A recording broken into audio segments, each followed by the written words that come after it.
I was still in my apron after a double shift when my stepmom stepped into the kitchen, crossed her arms, and told me I now owed her $800 a month to live in the house I'd grown up in. Her voice was steady, rehearsed, like she'd been waiting for this moment.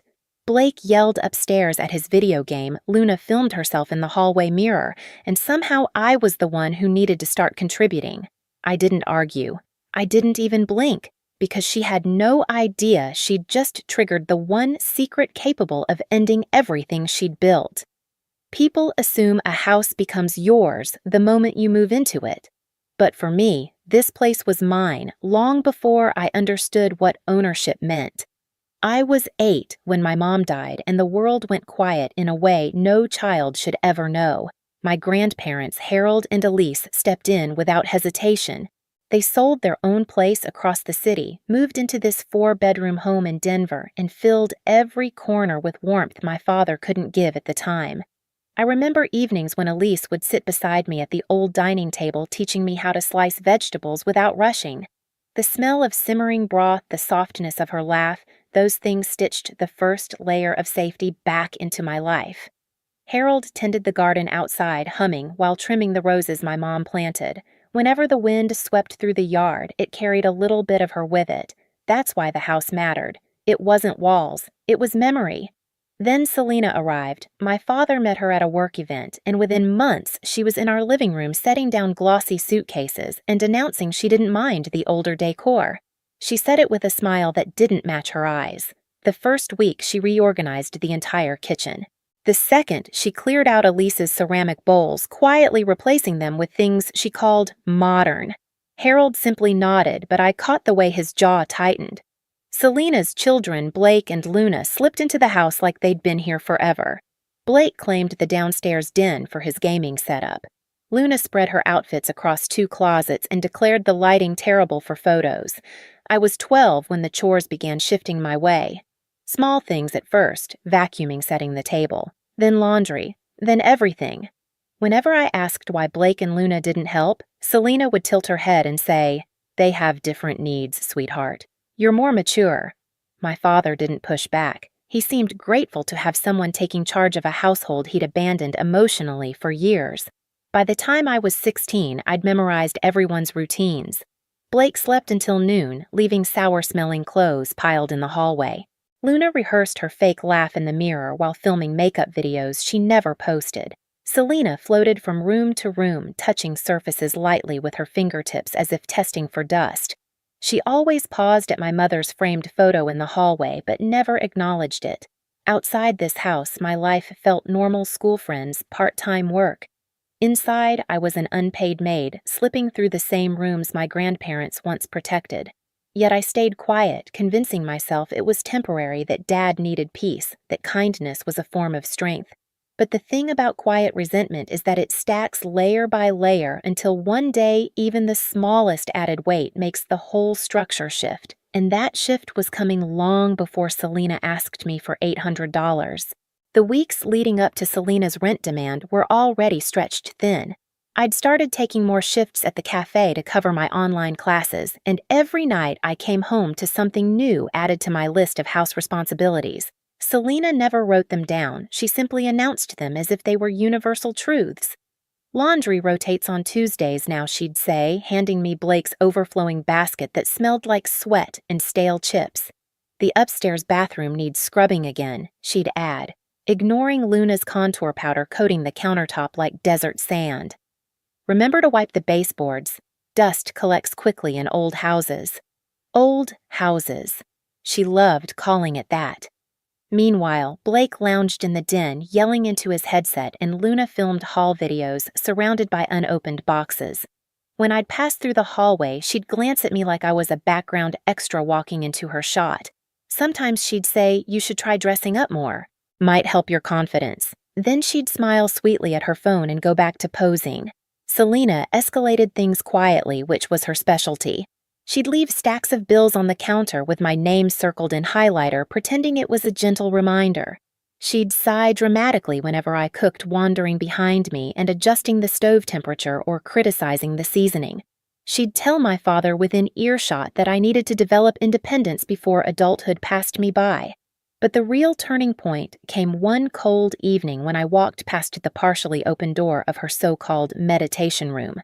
Her voice drifted out low and controlled. "She needs space, Richard. Sending her to a college out of state would be good for everyone." My father murmured something inaudible. Selena continued, "She's holding us back. And honestly, she's too attached to this house. Distance will help her grow." The words hit me like a physical blow. I froze in the hallway holding the grocery bags I'd just brought in the cold air from outside, still clinging to my jacket. She wasn't just pushing chores onto me, she wanted me gone, out of my home, away from my memories, out of the way. Later that night, while I folded a stack of towels in the laundry room, I replayed the conversation in my mind. My father's silence, Selena's confidence, the certainty in her tone like she was making long-term plans that didn't involve me. Something tightened in my chest, not grief, not fear, something sharper. I'd spent years telling myself that staying quiet preserved peace, that patience made me strong, that kindness would eventually be recognized. But standing there under the humming fluorescent light, I realized the truth. Silence was exactly what Selena depended on. She thought she knew everything about this house. She thought she understood every advantage she had. She thought I was too timid to push back, and she was wrong. Because that very night, I remembered something my grandmother once told me as she kneaded dough at the kitchen counter. The moment you let someone rewrite your place in your own home, you lose more than space. You lose yourself. I wasn't ready to lose anything else. And the first step to taking myself back started with a discovery Selena never saw coming. The next morning, the house felt colder than usual. Not temperature, something else. Something in the walls. In the silence. I moved through the kitchen, washing the dishes Blake had left in the sink overnight, replaying Selena's plan to ship me out of state as if I were a piece of clutter she wanted removed. It wasn't fear anymore. It was clarity. After finishing the dishes, I walked into the storage room at the back of the house, a place that still smelled faintly of Elise's lavender sachets. Dust motes drifted through the thin beam of winter sunlight as I pulled open an old cedar chest. Inside were things I hadn't touched in years: Harold's gardening gloves, a faded recipe book, brittle photos curled at the edges. And then I found the envelope, my name written in my grandmother's handwriting, sharp, steady, intentional. My hands trembled as I opened it. Inside were documents. No specific labels, no complicated forms, just straightforward statements confirming something I had never imagined. Harold and Elise hadn't just moved into this house with us. They had bought it outright and transferred ownership to me long before they passed, quietly, intentionally, as if they knew I would someday need the protection. For a long moment, I just sat there on the wooden floor, the envelope resting in my lap, the room spinning with memories of Elise humming in the kitchen and Harold tapping mud off his boots by the back door. I felt their presence like a hand on my shoulder, not urging me toward revenge, just reminding me that I'd never been as alone as Selena wanted me to believe. Later that afternoon, I drove across Denver to see Marilyn, my mom's closest friend. Her small, craftsman-style home smelled like cinnamon and old books. She listened without interrupting as I told her everything.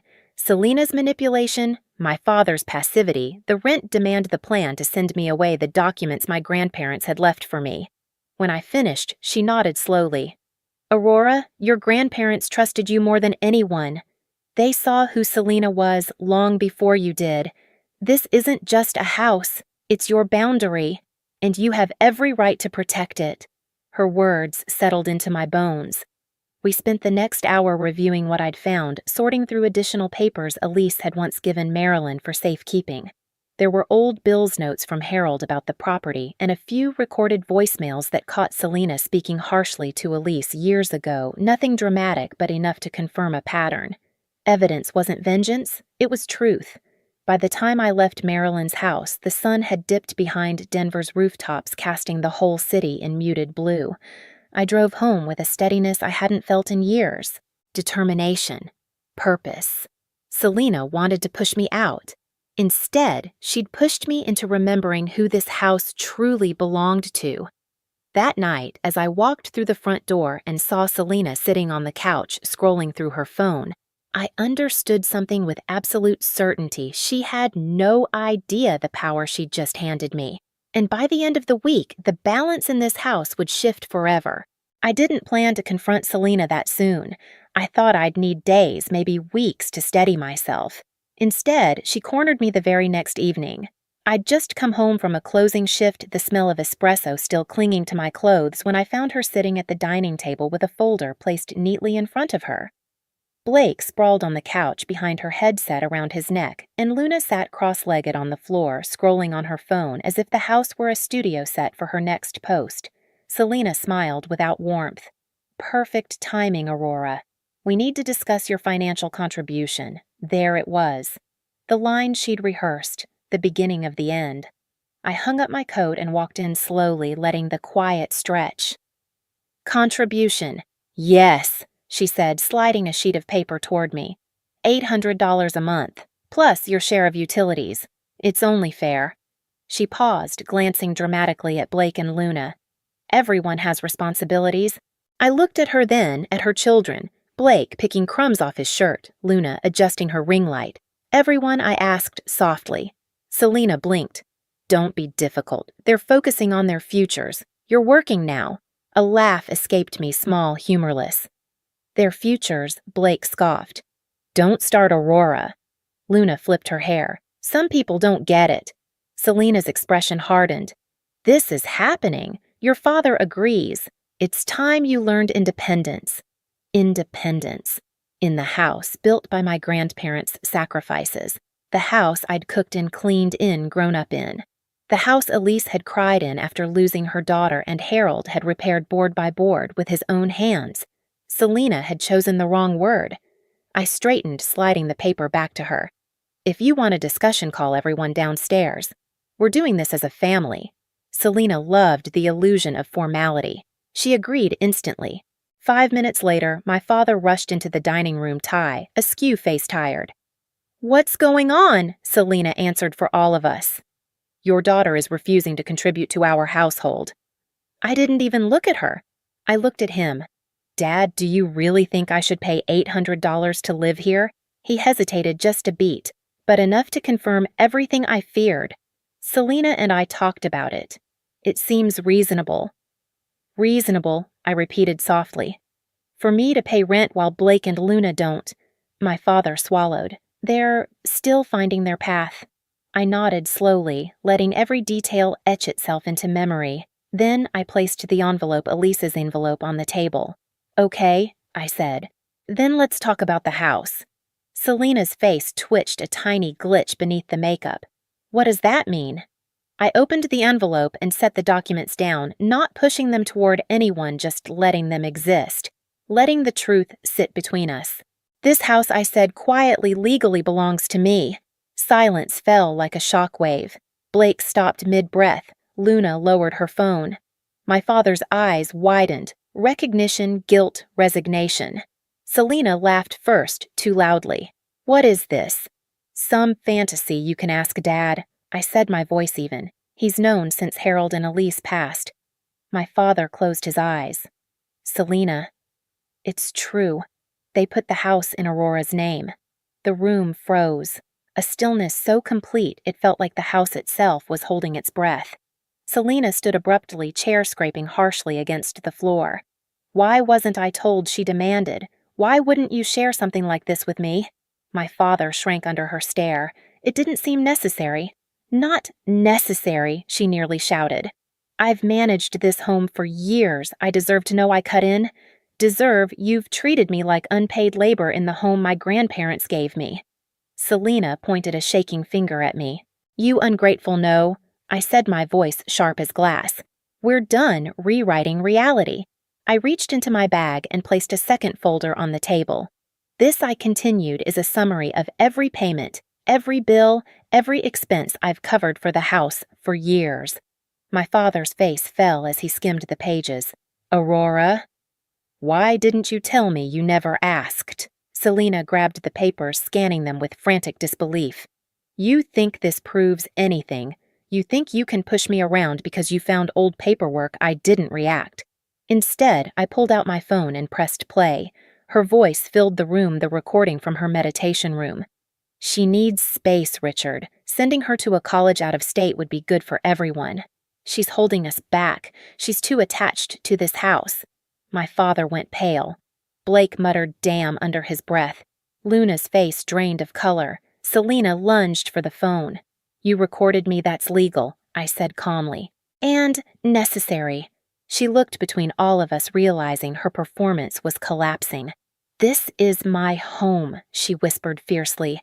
I've been here 12 years. You don't get to kick me out.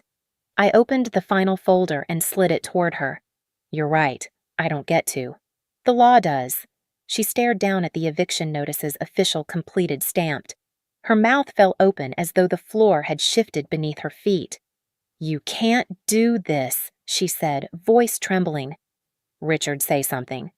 My father looked at her not cruelly, but with an exhaustion so deep it softened his entire posture. Selena, it's her house. Blake jumped to his feet. Where are we supposed to go that I said is no longer my responsibility?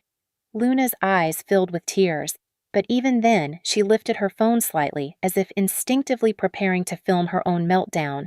Selena shook her head, muttering, This is absurd. This is revenge. No, I said. This is a boundary you forced me to draw. The room swirled with shock, denial, scrambling accusations. Selena paced. Blake cursed. Luna cried softly. My father sank into a chair like a man finally seeing the wreckage around him. I simply gathered the papers, placed them back into Elise's envelope, and took a step toward the hallway.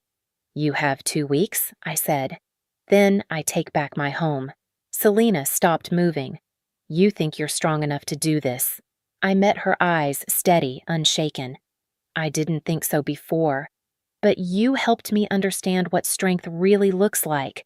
And as I walked upstairs to my room, leaving all 3 of them in stunned silence, I felt something I hadn't felt in years. Not fear, not guilt, but the unmistakable weight of my grandparents' faith settling firmly onto my shoulders. The eviction wasn't revenge, it was reclamation. And for the first time, this house finally felt like mine again. 2 weeks passed faster than any of us expected. The morning Selena finally left the house felt strangely quiet. No synthetic perfume clouding the hallway, no raised voices drifting from the den, no demands disguised as suggestions. Blake hauled out his gaming equipment with loud complaints, and Luna cried the entire time, but none of it shook me. I watched from the doorway, steady grounded, knowing this wasn't cruelty. It was correction. My father didn't move out, not officially, but he spent most nights elsewhere. When he did stop by, he seemed smaller, as if he were standing in the ruins of something he hadn't realized he helped build. We talked a few times, soft, uncertain conversations, but neither of us pretended things could return to the old shape. Once the house was empty, I opened all the windows and let Denver's cold winter air wash through every room. Marilyn moved into one of the spare bedrooms a week later, bringing homemade soup and stories about my mom I'd never heard before. Together, we restored the small things Elise had once loved. For the first time in years, I woke up without bracing myself. The house wasn't a battlefield anymore. It was a home. Looking back, reclaiming this house wasn't about walls or paperwork. It was about finally choosing myself after years of shrinking to make room for people who never intended to offer anything back. My grandparents didn't leave me a home. They left me a reminder that love protects even long after it's gone. If you've ever had to fight for your place in your own family, you're not alone. Share your story in the comments and subscribe so you don't miss the next one.